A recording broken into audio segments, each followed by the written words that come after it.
¿Alguna vez te has preguntado si un solo momento de humildad puede reescribir el destino de 3 generaciones? La historia que vas a escuchar hoy nos muestra cómo el orgullo puede destruir vidas, pero también cómo el perdón, aunque llegue tarde, tiene el poder de sanar las heridas más profundas. Prepárate, porque este relato tocará tu corazón. Antes de comenzar, si te gusta este tipo de contenido, no olvides suscribirte a nuestro canal, Relatos que Marcan. Publicamos un nuevo video todos los días. Dale like al video si disfrutas de estas historias y deja un comentario contándonos desde qué ciudad nos escuchas y a qué hora ves nuestros videos. La necesidad extrema posee una manera brutal de borrar la dignidad humana, desgastando el orgullo hasta dejarlo en los huesos, tal y como se sentía Valeria aquella fría noche de noviembre. A sus 32 años, la vida la había impactado con la violencia de una tormenta silenciosa, quitándole su empleo, su hogar y, lo que más le dolía, la sonrisa de su pequeña Valentina. Caminaban por la avenida central, donde los escaparates llenos de luces parecían burlarse de sus estómagos vacíos, reflejando sus siluetas envueltas en abrigos usados que ya no servían de barrera. Contra el viento helado, Valentina, con apenas 5 años, apretaba la mano de su madre con una intensidad que contradecía su fragilidad. Sus grandes ojos castaños buscaban una respuesta que Valeria no podía ofrecerle. El aire gélido les golpeaba el rostro, pero era el sonido sordo de las tripas de su hija lo que realmente congelaba el corazón de Valeria. No pedían dinero. Hacía semanas que Valeria había desistido de solicitar monedas, porque la indiferencia de los transeúntes dolía más que la propia miseria. Esa noche solo buscaban un poco de calor y, si la suerte lo permitía, las obras que alguien más hubiera despreciado. Al llegar a la esquina, el aroma a estofado caliente y café recién pasado se escapó de las puertas de El Mesón de Mateo, un restaurante sencillo pero acogedor, que solía estar frecuentado por trabajadores y jubilados. Para Valeria, ese olor era casi un castigo físico, una promesa de bienestar inalcanzable. Se detuvieron frente al vidrio empañado, observando el interior como si miraran una película de una vida que ya no les pertenecía. Adentro, el sonido de los cubiertos contra la loza y las risas tenues creaban una sinfonía de normalidad que contrastaba violentamente con el silencio de su propia desesperación. Valeria dudó. Sabía que entrar allí con su aspecto descuidado y la ropa desgastada de Valentina atraería miradas de juicio, tal vez incluso los gritos del encargado para que se marcharan. Pero entonces Valentina tiró suavemente de su manga y susurró: «Mamá, me duele la pancita». Esa frase, dicha con la inocencia de quien no entiende por qué el mundo es tan injusto, fue el impulso que Valeria necesitaba para tragarse su vergüenza y empujar la pesada puerta de roble. El calor del local las envolvió al entrar, un abrazo térmico que casi las hizo llorar de alivio. Nadie las recibió en la entrada. Los camareros estaban ocupados corriendo de un lado a otro con bandejas humeantes. Valeria buscó con la mirada un rincón donde no estorbaran, pero sus ojos se posaron en una mesa del fondo, cerca del ventanal. Allí, un hombre mayor cenaba solo. Tenía el cabello blanco peinado hacia atrás y vestía un traje gris, marengo que denotaba calidad, aunque se veía antiguo, como si perteneciera a otra época. A su edad, don Ricardo parecía cargar el peso del mundo sobre sus hombros. Comía despacio, sin disfrutar, con la mirada perdida en algún punto invisible sobre el mantel. Había algo en su soledad que resonaba con la de ellas. Valeria sintió una punzada de intuición. Valeria se acercó a la mesa de don Ricardo con pasos inseguros, arrastrando consigo la pena de tener que molestar a un desconocido. Valentina se escondía tímidamente detrás de sus piernas, asomando apenas su cabecita despeinada. El hombre estaba a punto de llevarse un trozo de carne a la boca cuando notó la presencia de ambas. Detuvo el tenedor suspendido en el aire y levantó la vista. Sus ojos, de un verde desteñido por los años, las escanearon no con desprecio, sino con una curiosidad analítica que puso a Valeria nerviosa. «Perdone, señor», comenzó ella, con la voz temblando más de lo que hubiera deseado. «No queremos molestarle, ni queremos dinero. Solo vimos que tiene mucho en su plato y mi hija... Ella no ha comido nada hoy». Las palabras salieron atropelladas, cargadas de una humillación que le quemaba la garganta. Pedir las sobras, los restos de la boca de otro, era el punto más bajo al que Valeria había llegado jamás. Pero ver los labios pálidos de Valentina le daba el valor de una leona acorralada. El restaurante pareció quedar en silencio absoluto para ellas, aunque el ruido de fondo continuaba. Don Ricardo bajó lentamente el tenedor, dejando que el metal sonara suavemente contra el plato de cerámica. Miró el rostro sucio pero angelical de Valentina y luego los ojos cansados de Valeria, rodeados de ojeras profundas que contaban historias de noches en vela. Por un momento, el anciano no dijo nada y el miedo de Valeria se disparó, temiendo que llamara al dueño para echarlas. Pero entonces la expresión dura de Ricardo se suavizó, transformándose en una mueca de dolor irreconocible. «¿Sobras?», repitió él con una voz grave y áspera, como si la palabra le ofendiera profundamente. «¿Creen que una niña debería comer lo que yo desprecio?». Valeria retrocedió un paso malinterpretando su tono, a punto de pedir disculpas y huir. Pero el hombre hizo un gesto con la mano, deteniéndolas en seco. No era rechazo lo que había en su voz.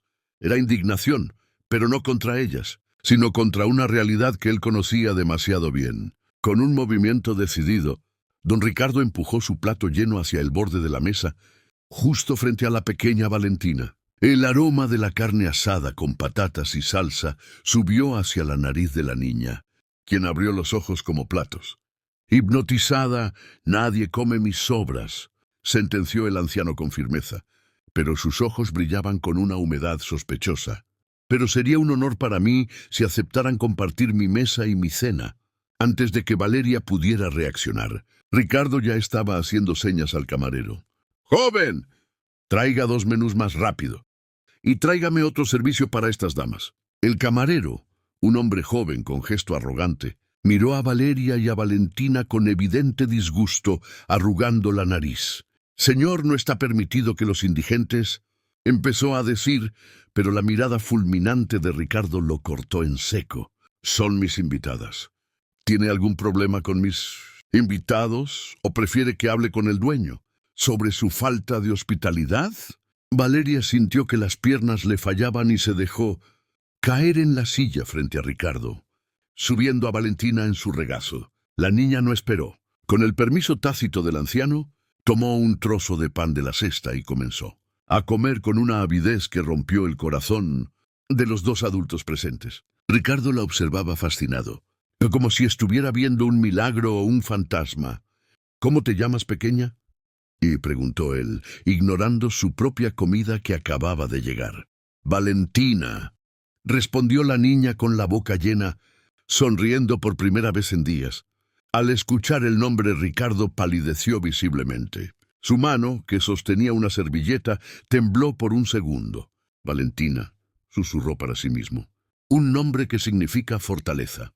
Valeria notó la reacción extraña del hombre. Había algo en él, una tristeza antigua que parecía activarse con su presencia. No era solo caridad. Había una conexión invisible que empezaba a tejerse en esa mesa de restaurante barato. Mientras esperaban los platos principales, el silencio incómodo se instaló de nuevo. Valeria sentía la necesidad de explicarse, de justificar por qué una mujer joven y capaz estaba en esa situación. «No siempre fuimos así», dijo en voz baja, alisando el cabello enmarañado de su hija. «Yo trabajaba en una empresa de administración. Teníamos un apartamento pequeño, una vida normal, pero cuando mi esposo enfermó, los gastos médicos se llevaron todo. Y luego él se fue y las deudas se quedaron. La voz se le quebró, pero no lloró. Ya había llorado todo lo que tenía». Ricardo escuchaba atentamente, sin interrumpir, asintiendo levemente con la cabeza. Él sabía, mejor que nadie, lo rápido que puede desmoronarse un imperio personal. Él era millonario, sí, dueño de una constructora y de negocios inmobiliarios, pero su cuenta bancaria llena no. había podido comprar lo único que realmente deseaba recuperar. La historia de Valeria era el espejo inverso de la suya. Ella lo había perdido todo por amor. Él había perdido el amor por tenerlo todo. La comida llegó. Platos humeantes de sopa, guiso y arroz. Valentina comía con una felicidad contagiosa. Y por primera vez en meses, Valeria sintió que el nudo en su estómago se aflojaba un poco. Ricardo, sin embargo, apenas probó bocado. Se dedicó a cortar la carne en trozos pequeños para la niña, con una delicadeza que contrastaba con sus manos grandes y marcadas. Mientras lo hacía, Valeria notó un anillo en su dedo meñique, un sello de oro desgastado con una inicial grabada que no alcanzaba a distinguir. ¿Usted tiene familia, don Ricardo?, preguntó Valeria intentando ser cortés, aunque temía la respuesta. La pregunta cayó como una piedra en un estanque tranquilo. El rostro del anciano se ensombreció y su mandíbula se tensó. «Tuve», respondió secamente. «Tuve una hija. Hace muchos años cometí el error de creer que yo sabía lo que era mejor para ella. Y ese error me costó todo». La atmósfera en la mesa cambió drásticamente. El aire se volvió denso, cargado de arrepentimientos no dichos. Valeria se sintió intrusa en el dolor ajeno y se apresuró a terminar su comida. «Lo siento mucho», murmuró. Ricardo suspiró, sacando una cartera de piel de su bolsillo interior. «No te disculpes, muchacha. El pasado es un fantasma que no se cansa de perseguirnos». Sacó una foto vieja en blanco y negro con los bordes gastados por el tiempo y la puso sobre la mesa, deslizándola hacia Valeria. «Ella tenía tu edad cuando se fue de casa», dijo él con la voz rota. Valeria tomó la foto con manos temblorosas. En la imagen, una joven sonreía frente a un coche clásico. Pero no fue la joven lo que hizo que el corazón de Valeria se detuviera en seco. Fue el collar que llevaba la chica de la foto, un relicario de plata con forma de libélula. Valeria llevó instintivamente la mano a su propio cuello, donde, oculto bajo capas de ropa sucia, colgaba exactamente el mismo relicario. El corazón de Valeria latía con tal fuerza que sentía los golpes en sus sienes, un tamborileo sordo que amenazaba con ensordecerla. Con dedos temblorosos, desabrochó el primer botón de su abrigo raído y extrajo la cadena de plata que siempre llevaba pegada a la piel. Su único tesoro, la única herencia que su madre le había dejado antes de morir en una cama de hospital público. El brillo metálico de la pequeña libélula captó la luz tenue del restaurante, destellando como una estrella solitaria en la oscuridad de esa mesa. Valeria lo colocó suavemente junto a la fotografía y el silencio, que siguió fue más estruendoso que cualquier grito. Eran idénticos. No había duda alguna. No era una pieza de joyería producida en masa. Tenía una pequeña muesca en el ala derecha, un defecto de fabricación que su madre siempre decía que lo hacía único. Imperfecto como nosotros, pero capaz de volar, solía susurrarle en las noches de tormenta.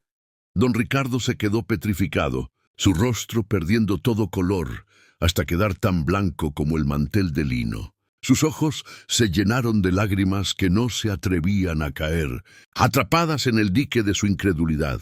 Levantó la mano temblando violentamente para tocar el relicario real, como si necesitara confirmar que no era una alucinación provocada por su soledad y su vejez. «Es imposible», graznó con la voz ahogada por un nudo de emociones. Yo diseñé esta libélula. La forjé con mis propias manos en el taller de mi padre, cuando ella cumplió 18 años.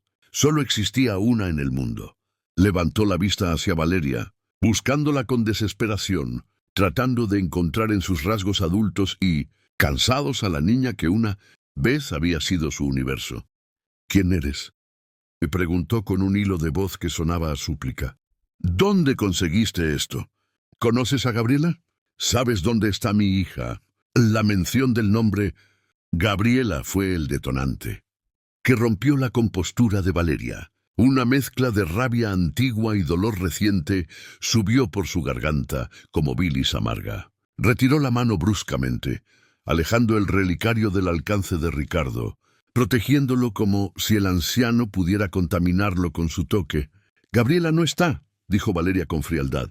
Una frialdad nacida de años, de ver a su madre llorar por un perdón que nunca llegó. Gabriela murió hace 6 años, señor. Murió de una neumonía mal curada porque no tenía dinero para calefacción, esperando una carta de su padre que nunca se dignó a escribir. Gabriela era mi madre.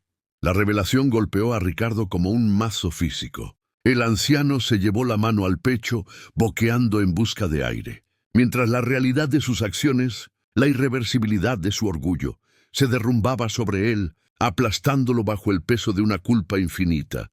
Valentina, asustada por la tensión repentina y el cambio en el tono de voz de los adultos, dejó caer su tenedor y se abrazó a la cintura de Valeria, ocultando su carita. «Mamá, ¿por qué llora el abuelito?», y preguntó con un hilo de voz inocente. Esa palabra, abuelito, dicha sin intención, resonó en el aire cargado del restaurante. Ricardo miró a la niña, a sus grandes ojos oscuros, y vio en ellos el reflejo exacto de su difunta hija.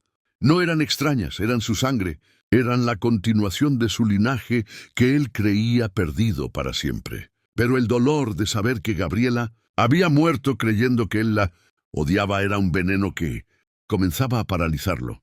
«Muerta», susurró Ricardo, ignorando las miradas curiosas de los otros comensales. «Dios mío, ¿qué he hecho? Pensé que vivía en Europa. Pensé que era feliz sin mí. Me dije eso cada día para poder dormir». Valeria sintió una punzada de compasión, pero su resentimiento era un muro alto y difícil de escalar. Se puso de pie tomando a Valentina en brazos, lista para huir de esa escena que reabría heridas que creía cicatrizadas. «Se mintió a usted mismo para proteger su ego».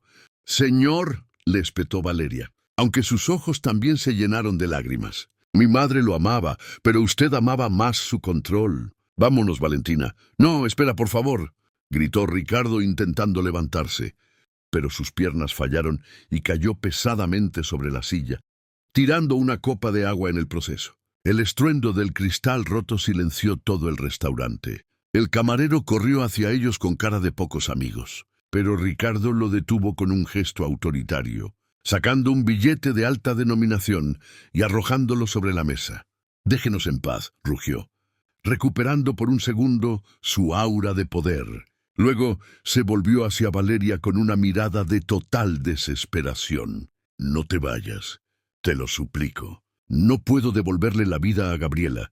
Daría toda mi fortuna por 5 minutos más con ella, pero estás tú, está la niña. No me castigues dejándome morir sin conocerlas. Soy un viejo estúpido y orgulloso, pero estoy solo y estoy enfermo». La última palabra detuvo a Valeria en seco. «Enfermo», había dicho. Se giró lentamente y observó al hombre. Ahora que lo miraba bien, más allá de su traje caro y su postura rígida, notaba el color amarillento de su piel bajo la luz artificial, el temblor constante en sus manos, que no era solo por la emoción, y la forma en que respiraba con dificultad superficial. El odio de Valeria vaciló ante la humanidad frágil de su abuelo. Valentina tiró de su ropa. «Mamá, el señor está triste como tú cuando papá se fue». La lógica simple y devastadora de la niña desarmó a Valeria. No podía enseñar a su hija a ser rencorosa, no cuando ellas mismas necesitaban tanta compasión del mundo. Suspiró profundamente, sintiendo cómo el peso de la decisión caía sobre sus hombros cansados. Volvió a sentarse lentamente, manteniendo una distancia prudente. «Tiene 5 minutos», dijo Valeria con voz dura pero resignada. «No quiero su dinero y no quiero sus excusas. Solo quiero saber por qué». «¿Por qué la echó?». «Ella solo quería estudiar bellas artes y usted quería que dirigiera la empresa. Por eso valía la pena perderla». Ricardo bajó la cabeza, avergonzado. «No fue solo eso», confesó, su voz rota. «Fue el miedo. Yo crecí en la pobreza, Valeria. Comí basura de los contenedores cuando era niño. Juré que mi hija nunca pasaría por eso. Cuando ella quiso ser artista y casarse con tu padre, un músico sin futuro, sentí pánico. Pensé que si le cortaba el dinero volvería a mí. Pensé que volvería a la seguridad. Nunca imaginé que su orgullo fuera tan fuerte como el mío.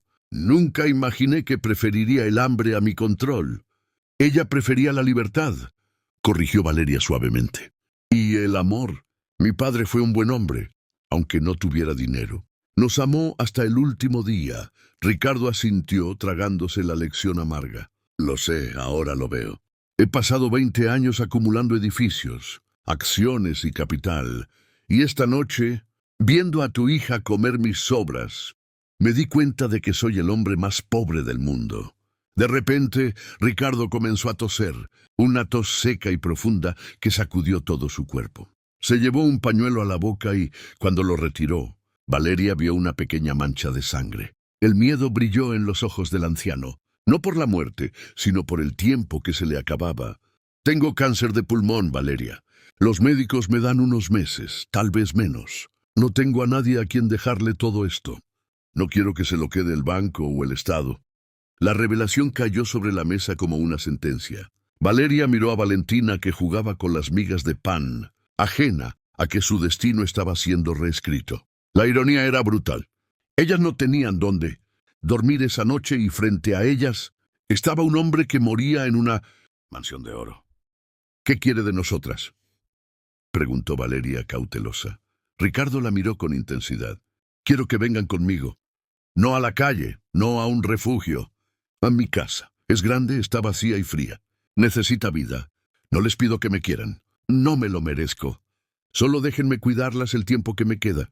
Déjenme intentar, al menos intentar, ser el padre que no fui para Gabriela con su hija. Valeria miró por la ventana. La lluvia había empezado a caer, mezclándose con la nieve sucia de la acera. No tenía opciones reales. Era el orgullo o la supervivencia de Valentina. La decisión se tomó en un silencio cargado de resignación. Valeria no asintió con palabras, sino con una mirada húmeda hacia su hija, quien comenzaba a cabecear de sueño sobre la mesa llena de migas. Ricardo entendió el gesto y, con una rapidez sorprendente para su estado, pagó la cuenta dejando una propina que superaba el salario semanal del camarero insolente. Muchas gracias por escuchar hasta aquí. Si te gusta este tipo de contenido, no te olvides de suscribirte en nuestro canal Relatos que Marcan. Posteamos un video todos los días. Dale like al video si te está gustando esta historia y déjanos en los comentarios de dónde eres y a qué hora nos escuchas. Al salir del restaurante, la realidad de la noche invernal las golpeó de nuevo, pero esta vez un auto negro y lustroso, conducido por un chofer uniformado, las esperaba en la acera. Mientras el chofer abría la puerta trasera, Valeria sintió un vértigo intenso. Estaba a punto de entrar en la boca del lobo, en el mundo que había despreciado a su madre, pero el calor que emanaba del interior del vehículo era una tentación irresistible. Subió a Valentina, quien ya dormía profundamente, y se sentó junto a ella, manteniendo la mayor distancia posible de Ricardo, quien las observaba como si temiera que se desvanecieran en el aire. El trayecto hacia la mansión fue un viaje a través de las estratosferas sociales de la ciudad. Dejaron atrás los callejones oscuros y los letreros parpadeantes para adentrarse en avenidas arboladas y urbanizaciones cerradas, donde el silencio era el mayor lujo. Dentro del coche, el único sonido era el zumbido suave del motor y la respiración rítmica de Valentina. Ricardo no intentó hablar. Respetó la barrera invisible que Valeria había erigido. Se limitaba a mirar por la ventanilla, viendo pasar su propia vida en retrospectiva, cuestionando cada decisión que lo había llevado a esa soledad dorada. Valeria, por su parte, acariciaba el tapizado de cuero con incredulidad.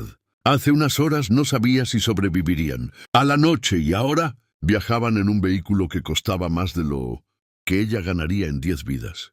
La mansión de don Ricardo se alzaba sobre una colina, una estructura imponente de piedra y cristal que parecía más un mausoleo que un hogar. Al cruzar las rejas de hierro forjado, Valeria sintió un escalofrío que no tenía nada que ver con el frío. La casa estaba oscura, salvo por unas pocas luces de seguridad que proyectaban sombras largas y fantasmales sobre el jardín. Imperfectamente cuidado. Bienvenidas a casa, murmuró Ricardo con una voz carente de alegría, más bien cargada de melancolía.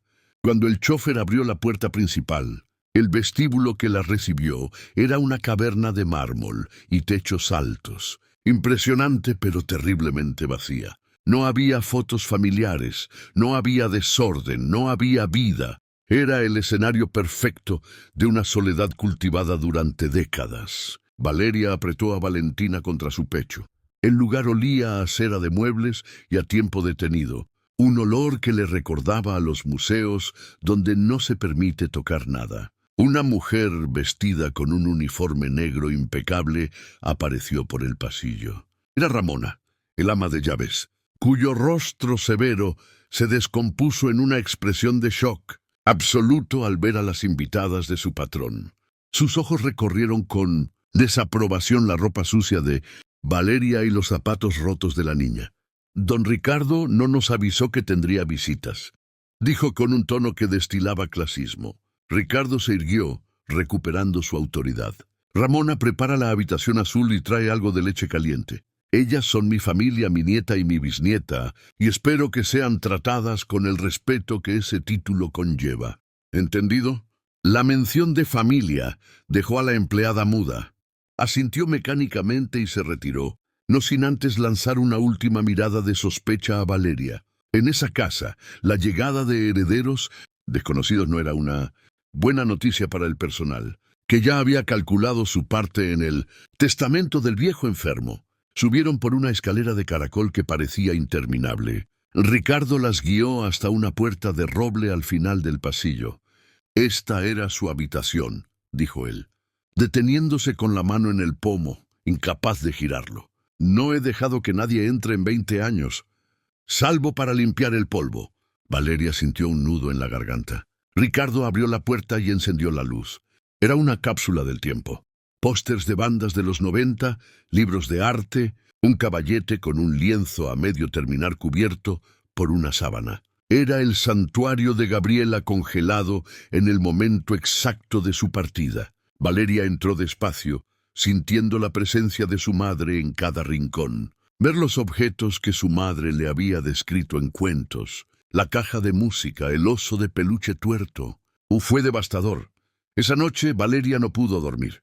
A pesar de la suavidad de las sábanas de seda, acostó a Valentina en la cama grande con dosel, donde la niña parecía una muñeca minúscula, perdida en un mar de almohadas. Valeria se sentó en el suelo, abrazada a sus rodillas, vigilando la puerta como un soldado en territorio enemigo. No confiaba en Ricardo. No confiaba en la repentina bondad de un hombre que había dejado morir a su propia hija. Pensó en huir, en tomar algo de valor y desaparecer, pero ¿a dónde iría? El invierno afuera era implacable. Miró los bocetos de su madre en las paredes, dibujos llenos de vida y color, tan diferentes al gris de esta casa. Entendió entonces que Gabriela no había huido solo por amor a un hombre, sino por amor a la vida misma, para escapar de esta tumba de oro. Ahora ella había traído a su propia hija de vuelta a la jaula. La mañana llegó con una luz pálida que se filtraba por las pesadas cortinas de terciopelo. Valentina despertó maravillada, saltando sobre la cama elástica. ¿Soy una princesa, mamá?, preguntó riendo. Valeria sonrió con tristeza. «Solo por hoy, mi amor». Bajaron al comedor, donde una mesa larga, capaz de sentar a 20 personas, estaba servida solo para 3. Ricardo las esperaba, vestido formalmente a pesar de la hora, leyendo un periódico con manos temblorosas. Al verlas intentó sonreír, pero el gesto fue una mueca dolorosa. «Buenos días. Espero que hayan descansado», dijo. El desayuno era un banquete, frutas exóticas, panes recién horneados, quesos finos. Valentina comía con entusiasmo, pero Valeria apenas probó el café. El ambiente era tenso.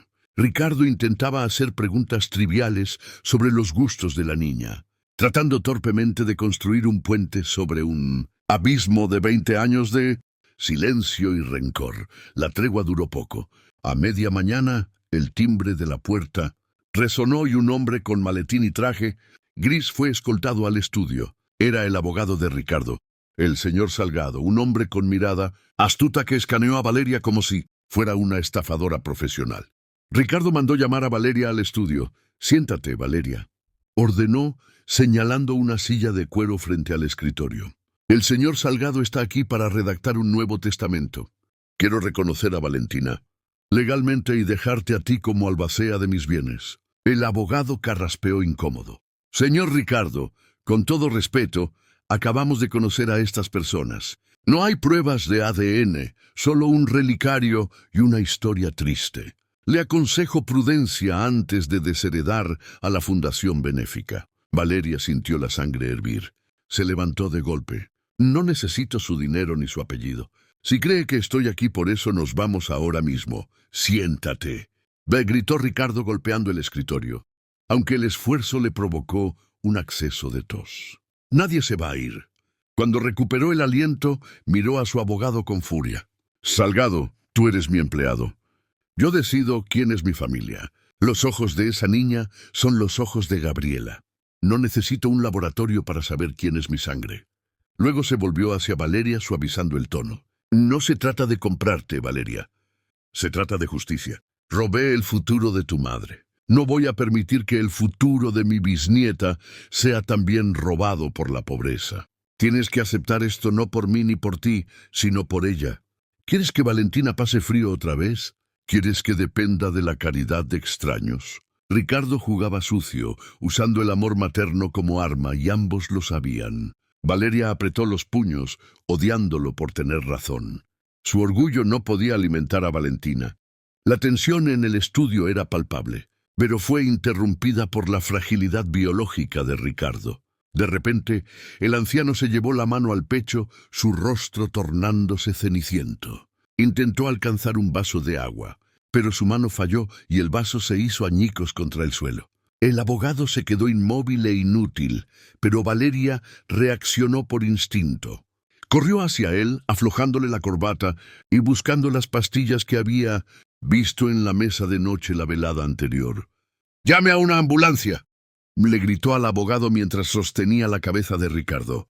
El viejo millonario la miraba con terror, vulnerable como un niño. En ese momento, el monstruo desapareció y solo quedó un anciano asustado que no quería morir solo. Valeria, a pesar de todo su odio, sostuvo su mano. Ese contacto físico, piel con piel, rompió algo en la dinámica entre ellos. Ya no eran enemigos en una guerra de herencias. Eran dos seres humanos enfrentando el final inevitable. La ambulancia cruzó la ciudad a toda velocidad, con sirenas que aullaban una urgencia que Valeria sentía ajena y propia a la vez. Iba sentada atrás, sosteniendo la mano fría de Ricardo, no por cariño, sino porque en ese momento era la única ancla que tenía ese hombre con la vida. El paramédico monitoreaba los signos vitales con el ceño fruncido, mientras Ricardo, semi-inconsciente, balbuceaba nombres del pasado. Gabriela, Clara, perdonadme. Al llegar al hospital privado, el trato fue reverencial pero frenético. Se llevaron a Ricardo a la unidad de cuidados intensivos, dejando a Valeria y a una asustada Valentina en una sala de espera que olía de antiséptico y café quemado. Allí, bajo el zumbido de las luces fluorescentes, Valeria se preguntó qué hacía allí, por qué le importaba. Tal vez porque el odio requiere energía y ella estaba demasiado agotada para seguir odiando a un moribundo. Las horas pasaron lentas y pesadas. El abogado Salgado apareció poco después con su maletín y su aire de buitre, esperando los restos. Si fallece esta noche, señora Valeria, la situación legal será compleja, dijo sin preámbulos mirando su reloj. No firmó el Nuevo Testamento. Ustedes quedarían desprotegidas. Valeria lo miró con un desprecio que lo hizo retroceder. Hay un hombre luchando por respirar ahí dentro y usted habla de papeles. Lárguese de mi vista. Salgado se retiró a un rincón. Ofendido pero obediente. Al amanecer, un médico salió con expresión grave. Se ha estabilizado, pero su corazón está muy débil. El cáncer ha hecho metástasis. No le queda mucho tiempo y él lo sabe. Ha pedido verla a usted, solo a usted. Valeria dejó a Valentina durmiendo en un sofá bajo el cuidado de una enfermera amable y entró en la UCI. Ricardo parecía más pequeño, entre tantos cables y máquinas, un rey destronado por su propia biología. Abrió los ojos al sentir la presencia de Valeria. Eran ojos acuosos, velados por la morfina, pero lúcidos en su arrepentimiento. «No te vayas», susurró con voz rasposa. «Aquí estoy. No me voy a ir», respondió ella, acercándose a la barandilla de la cama. El anciano suspiró. un sonido que pareció vaciar sus pulmones. Tengo que decirte algo, Valeria.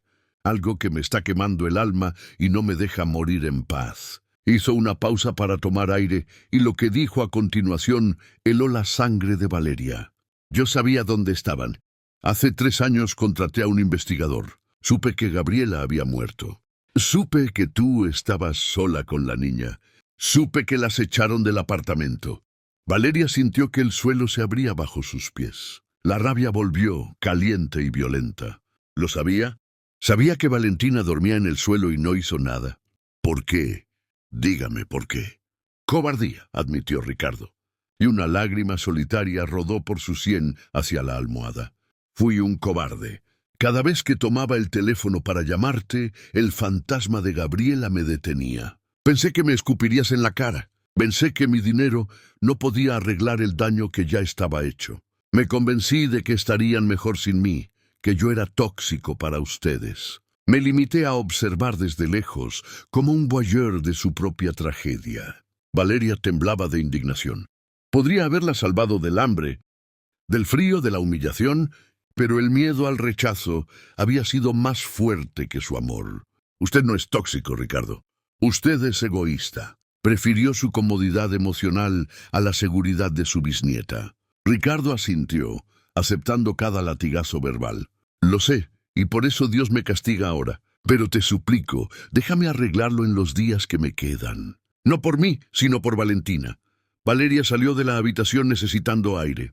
Caminó por los pasillos del hospital con la mente hecha un torbellino. ¿Cómo se perdona algo así?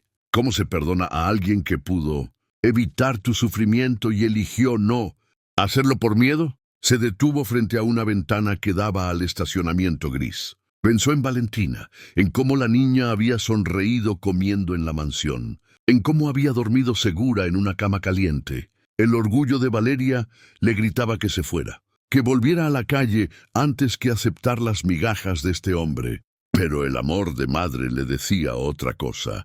2 días después, contra todo pronóstico médico y firmando su propia alta voluntaria, Ricardo regresó a la mansión. Quiero morir en mi casa no conectado a una máquina, había sentenciado. Valeria y Valentina volvieron con él. La dinámica en la casa cambió. Ricardo instaló una cama clínica en la biblioteca de la planta baja para poder estar cerca del movimiento de la casa. Pasaba las horas viendo a Valentina jugar en la alfombra persa. La niña, ajena a los dramas adultos, había adoptado al abuelito con naturalidad.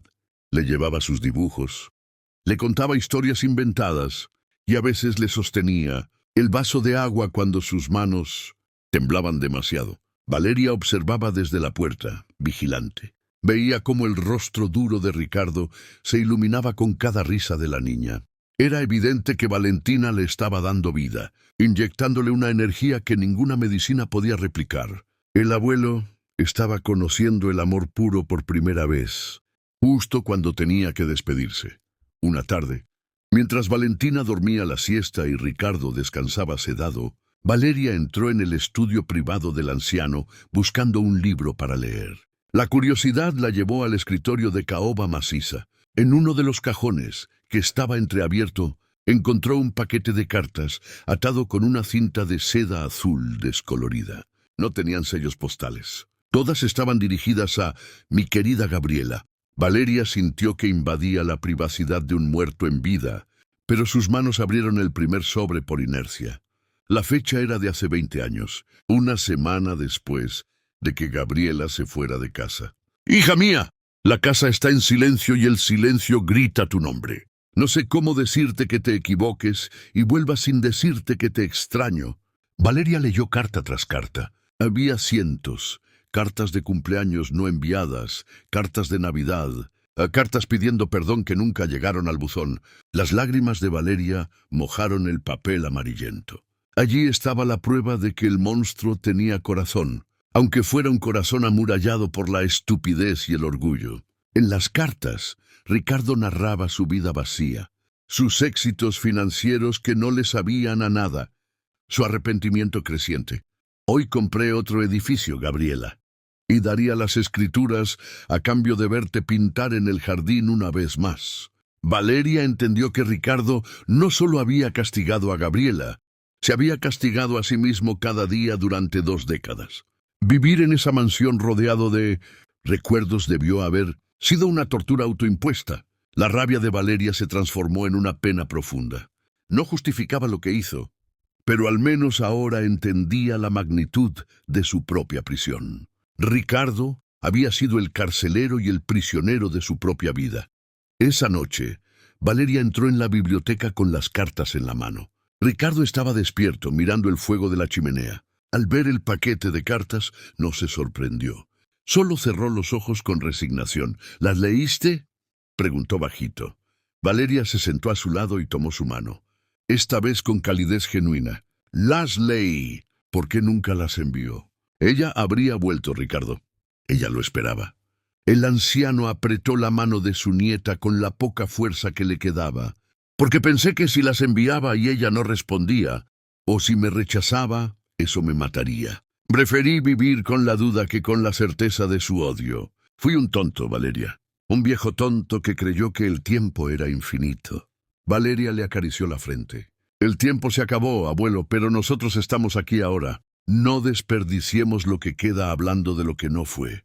A partir de esa noche, la barrera se rompió completamente. Valeria dejó de llamarlo señor o Ricardo y comenzó a llamarlo abuelo, una palabra que sanaba y dolía a partes iguales. El invierno se hizo más crudo afuera, cubriendo el jardín de nieve blanca, pero dentro de la biblioteca había calor humano. La salud de Ricardo declinaba visiblemente día a día.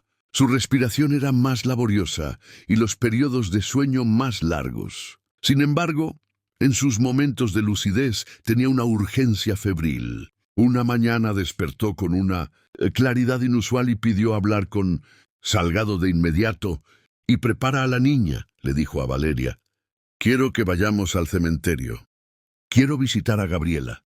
No puedo irme de este mundo sin pedirle permiso para entrar al otro. Valeria intentó disuadirlo por el frío, pero la determinación en los ojos verdes del anciano era inquebrantable. Era su última misión. El cementerio estaba cubierto por un manto de nieve virgen que crujía bajo las ruedas de la silla que Valeria empujaba con esfuerzo. El viento cortante azotaba sus rostros, pero Ricardo parecía inmune al frío.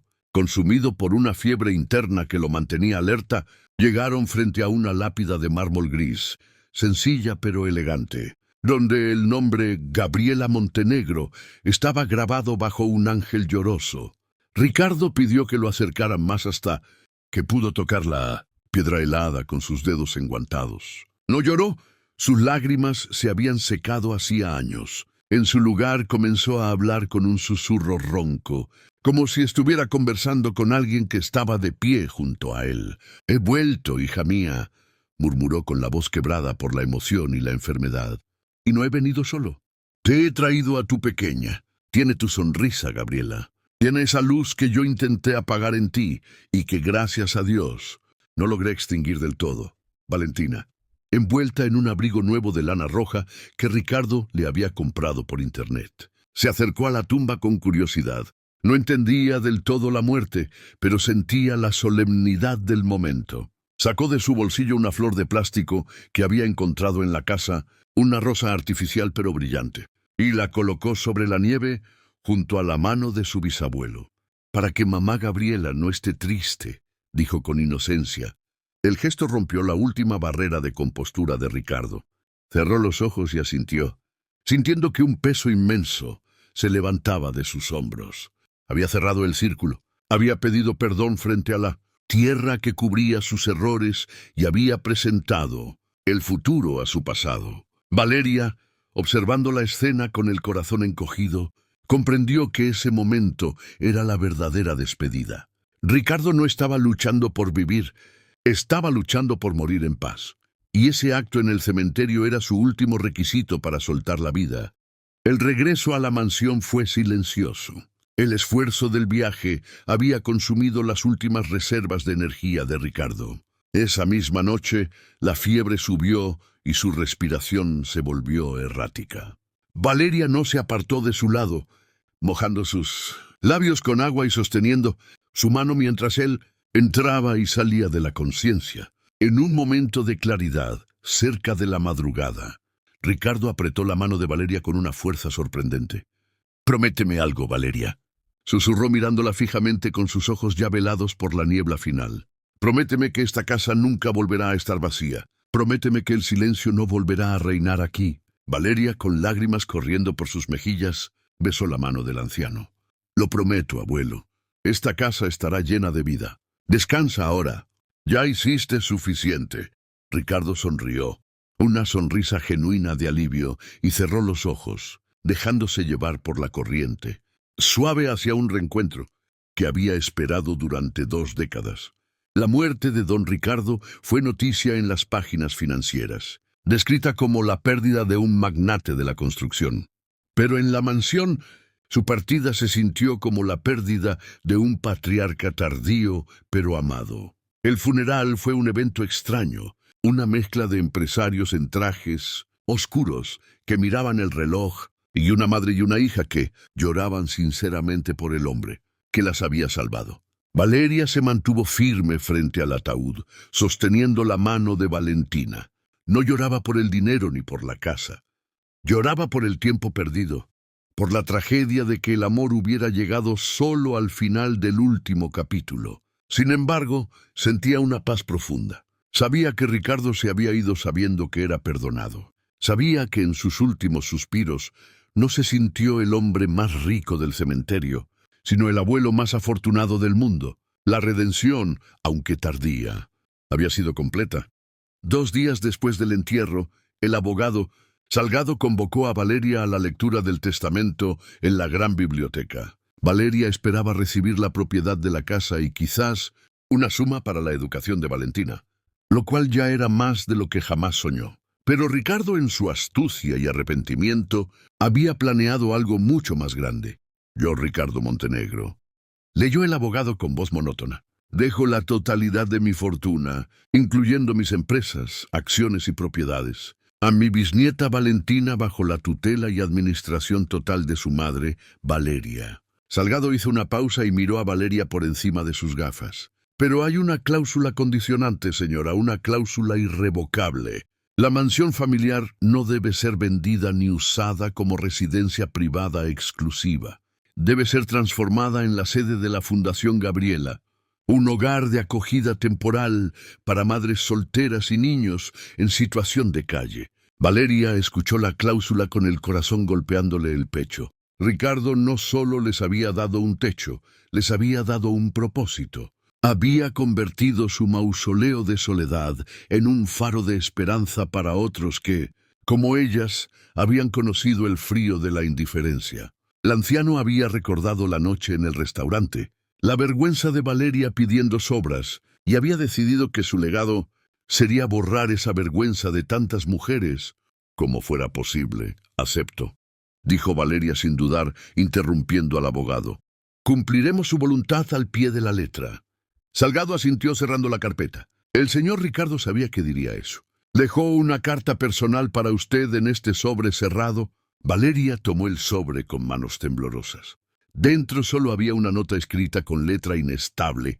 «No permitas que nadie más tenga que pedir sobras para alimentar a un hijo. Convierte mi egoísmo en tu generosidad. Gracias por devolverme a mi hija a través de ti». Pasaron los meses y la primavera transformó la colina donde se alzaba la mansión. Lo que antes era una fortaleza de silencio, ahora resonaba con risas infantiles y voces de mujeres. Valeria, vestida con ropa sencilla pero digna, dirigía la Fundación Gabriela con una pasión inquebrantable. Las habitaciones vacías se llenaron de literas. La cocina industrial de Ricardo ahora preparaba cientos de comidas diarias, no para un solo viejo solitario, sino para decenas de familias rotas que buscaban una segunda oportunidad. Valentina corría por los jardines con otros niños, compartiendo sus juguetes y su alegría. Valeria a menudo se detenía en el pasillo, mirando el retrato de Ricardo que había colgado en la entrada. Ya no veía al hombre que echó a su madre. Veía al hombre que, al final, había aprendido que la verdadera riqueza no es lo que guardas en el banco, sino lo que compartes con el mundo. 1 año después de aquel fatídico encuentro en el restaurante, Valeria se sentó en la misma mesa de la taberna de Tomás. Esta vez no pedía sobras. Estaba allí para invitar a cenar a una joven madre que acababa de llegar a la fundación. El dueño del restaurante, que recordaba perfectamente la noche en que todo cambió, las atendió personalmente con una sonrisa de respeto. Valeria miró por la ventana viendo caer la nieve, pero ya no sentía frío. Sentía la calidez de una promesa cumplida. Recordó cómo el hambre casi la destruye y cómo un acto de bondad inesperado, nacido del arrepentimiento de un extraño, había reescrito no solo su historia, sino la de cientos más. La vida era un ciclo extraño y maravilloso. El dolor de ayer se había convertido en la fuerza de hoy. Ricardo había muerto, pero en cada plato de comida caliente que servían en la mansión, su corazón seguía latiendo. La historia de Valeria, Valentina y Ricardo nos enseña que nunca es tarde para cambiar el rumbo de una vida, ni la propia ni la ajena. Nos recuerda que detrás de cada rostro endurecido por la vida puede haber un corazón esperando ser rescatado por un gesto de amor. Ricardo vivió equivocado 80 años, pero acertó en sus últimos 30 días y eso fue suficiente para salvar su alma. No importa cuán profundo sea el pozo en el que te encuentres, siempre hay una mano dispuesta a ayudar, a veces donde menos lo esperas. Si esta historia ha tocado alguna fibra sensible en ti, si crees en el poder de las segundas oportunidades y en que el amor siempre encuentra su camino de regreso a casa, te invitamos a reflexionar sobre a quién podrías estar juzgando mal hoy. Gracias por acompañarnos en este viaje emocional a través de relatos que marcan. Esperamos que la historia del hombre que encontró su redención te haya inspirado a mirar el mundo con más compasión. Antes de irte tenemos una última petición. Si crees que a pesar de todo el dolor y la injusticia, el mundo sigue siendo un lugar donde los milagros ocurren, escribe la palabra renacer en los comentarios. Queremos llenar este video de esa energía positiva. No olvides suscribirte y activar la campanita para no perderte nuestra próxima historia. Recuerda, tú también puedes ser el milagro en la vida de alguien hoy. Hasta la próxima.